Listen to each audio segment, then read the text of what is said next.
Hello friends, கமகமக்கும் sambar பொடி 5 நிமிஷத்தில் உங்கள் வீட்டு மிக்சிலேயே இந்த சாம்பார் பொடி அரைக்கலாம்.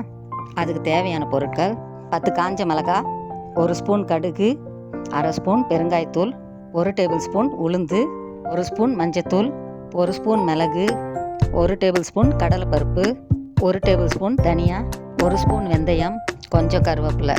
இவ்வளோதாங்க சாம்பார் பொடி செய்கிறதுக்கு தேவையான பொருட்கள். வாங்க சாம்பார் பொடி எப்படி செய்யுதுன்னு பார்க்கலாம்.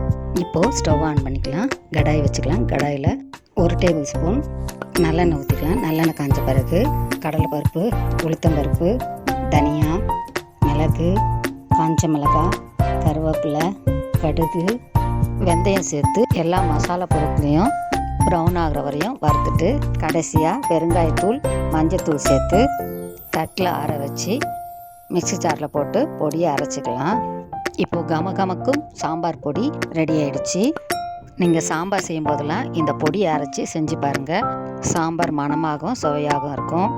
நீங்கள் ஒரு முறை இதை ட்ரை பண்ணி பாருங்கள். உங்களுக்கு இந்த வீடியோ பிடிச்சுன்னா லைக் பண்ணுங்கள், ஷேர் பண்ணுங்கள், சப்ஸ்கிரைப் பண்ணுங்கள். பாய்.